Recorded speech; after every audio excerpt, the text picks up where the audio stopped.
Hi, I'm Emily Johnson, and I'm a history professor, and I want to talk to you today about different learning styles. At various times, the theory that different students have different learning styles has been all the rage or completely discarded as old-fashioned. The reality is probably somewhere in the middle, and most students need to figure out how they learn best. Learning styles is just a shorthand for this. By the time you're in college, you need to figure out what tactics help you remember things the best, and it's different for everybody. The three classic learning styles are auditory, visual, and kinesthetic, or tactile. And auditory learners learn best by listening. So listening to lectures, listening to tape recordings they made of the lectures, and maybe secondarily reading answers out loud to themselves, actually saying the facts and the information verbally out loud. That's how those people learn. Personally, this does not work for me at all. As my mother could tell you as a kid, if she said something, it went in one ear and right out the other. This learning style does not work for me at all, and I know this. Talking it out maybe works a little bit better, but just listening doesn't do it for me. It's great for some people, doesn't work for me. I'm a visual learner. I remember pictures, maps, charts, graphs the best. Maybe I don't remember the title of a book, but I can tell you what color it was and what picture was on the cover, which is not super helpful when you're at the library, telling the librarian it was a red book about this thick. Librarians hate that. Often when I'm trying to remember a fact, I will remember, okay, it was on the left-hand side of the page near the bottom, and it was underneath a picture of George Washington on his horse. Remember all the visuals that go with it. And actually, when I give my lectures, I don't have lecture notes. I use PowerPoint or other slides, and it's the pictures on those slides that remind me what I wanted to cover. And I don't need written down verbal notes. For me, the picture reminds me what I need to do. And visual learners often will benefit from things like highlighting their notes or books in color, maybe using colored note cards to study, to put things into categories, like all the verbs go on little green note cards and all the nouns go on little yellow note cards. Visual learners also, like I mentioned, they love pictures, charts, and graphs.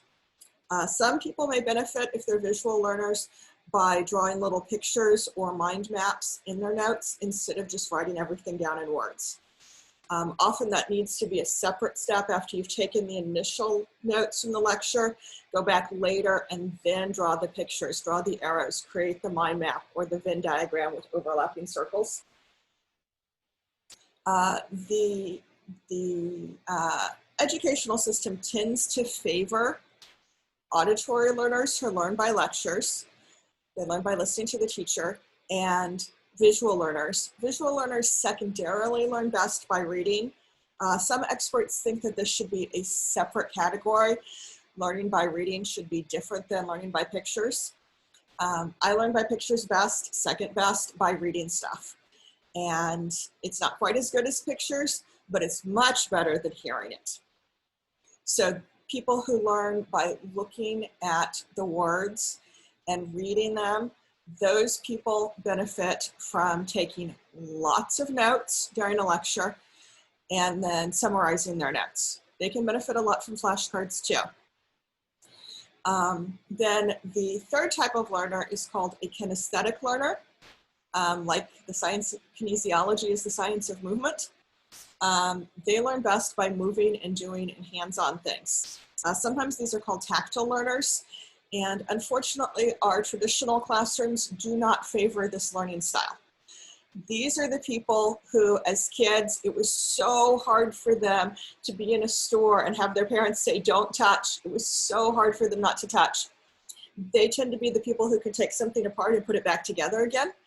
And just touching it, looking at it, taking it apart, that teaches them how it works. So something like a lab class, a chemistry lab or an electronics lab or an anatomy lab, that works well for these students. Lectures, not as much. Some people who are kinesthetic learners can learn well by writing, the act of writing. Back in elementary school, maybe your teacher had you write the spelling words 10 times each. That can work well for kinesthetic learners. If the teacher can incorporate any physical objects, this is an obsidian arrowhead. Passing this around after warning my students that it's sharp. When we're talking about different Native American cultures in Indiana, for some reason, kinesthetic learners, if you can pass stuff around and let them handle it, that's going to be more interesting to them. Like I said, the traditional classroom doesn't favor these learners. These students may also benefit from things like standing up and moving around the room. Like when this is kind of a silly activity, but when I teach about the Black Death, I have all my students, first they draw their profession out of slips of paper, out of an envelope. So, you know, we have so many peasant farmers. We have a butcher, a baker, a blacksmith, a knight, a priest. Then out of a separate envelope, I have them draw out what their fate is. Did they get the plague? Do they survive it? Do they live? Do they die? And I usually put a third of the people die in the village, because that's about what happened in the first wave of the bubonic plague in Europe. And then we look and see who's left alive in our village. And I usually make the people who died go stand in another part of the room. And the people who are alive go stand on one side, and we see who's left. Do we still have a viable village? And we almost never do. Maybe all of our farmers died, and then it's not much help to have a blacksmith if you don't have anything to eat. Kinesthetic learners remember this activity because they got up, they moved around. It was more vivid in their memory than just sitting and reading about it. And yes, I usually have at least one student who has to die very dramatically. I guess that's pretty memorable too. So if you are a kinesthetic learner, it will help you if you can in any way make the learning physical. I remember when I was taking Latin, watching one of the other graduate students in my class. He was studying for a test, and he's kind of muttering to himself under his breath, but as he's memorizing the vocabulary, he's waving his hands, making little hand gestures. And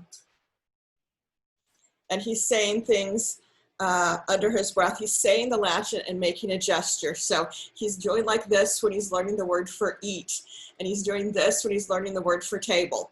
So even though he's sitting there with the vocab list, he's doing something physical to help imprint it in his brain. And obviously, that's going to work for some people. When you are studying, you should know what techniques work best for you and what you can do to maximize your learning. Teachers are not going to have time to present everything 3 or 4 or 6 different ways for the different kinds of learners. But when you're studying, you can change it around to help you learn the way that works best for you. And teachers, they need to make sure that they are accommodating kinesthetic learners as much as possible. Lectures aren't so great for them. Even readings are not always so great for them. Writing things down works a little bit better, but anything that you can get their hands on. And it's more fun that way. Like when I teach about the Salem witch trials, and we talk about how incredibly harsh the Puritan culture was on children. They expected them to be little adults, and they thought it was good to beat your children, spare the rod and spoil the child, that beating them with sticks was worthwhile if it saved their soul. And they expected children to behave like little adults, because when you're born and you have all these childish, immature tendencies like giggling and running around and playing, if you are a Puritan, a Calvinist, you believed that people are born full of sin. So the natural childish tendencies are signs of sinfulness and man's inherently sinful nature. So you need to beat that out of them. So they were incredibly hard on their kids. And yes, sounds like a terrible time. Is it any wonder that some of their kids had acting out and possible psychosis? Not surprising, is it? But one of the things that I try to show my students about what life was like as a Puritan child, no, I do not beat my students with sticks. No, never. Is one of the activities that was recommended to keep children occupied during those long, dark winters in Puritan New England was to have them spin thread. And so I bring a drop spindle, which is a simple handheld spindle, and some wool roving, and let my students try to spin. And it's really hard, and they get frustrated. And they usually end up laughing, but they start to see how difficult it was to be a Puritan child because they're actually experiencing some of the hard work and frustration. If you ever had maybe a grandparent or somebody say idle hands are the devil's plaything, the Puritans were totally behind that idea. And so to keep the kids out of trouble and entertained, they had them spin. It's not nearly as much fun as watching Sesame Street, you know? So maybe teachers need to put in a little bit of extra effort to make sure that they're incorporating kinesthetic learning techniques into their classroom. And if your teacher doesn't especially do that, it's less common in college classes. Unfortunately, it's maybe more common with younger students. Students need to figure out what works for them and try different things until they learn the best, most effective learning techniques for themselves. And I strongly recommend if your teacher uses one technique, like has you read a whole bunch of stuff, when you're studying, you use a different technique. So if you listened to the lecture, maybe when you're studying for the test, instead of using listening, maybe you're going to use sight, looking over your notes or watching a video or reading things in a textbook. Even if you're an auditory learner, try using one of your other senses to engage a different part of your brain instead of like reading the same chapter 3 times in a row. That's not going to be very effective, even if you're a visual learner and you learn well by reading. No. Try to mix it up a little bit, experiment, figure out what works best for you, because the right answer is going to be different for every single learner, no matter what age you are, and whether you're taking a class for a grade and a requirement or you're doing it for fun.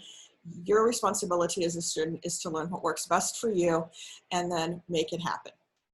I hope this was helpful, and I'm sure there are teachers sitting there watching this say, no, learning styles are a myth. Okay, well maybe they are, but using different senses and accommodating different student preferences, that's not a myth. That's real stuff that teachers need to do.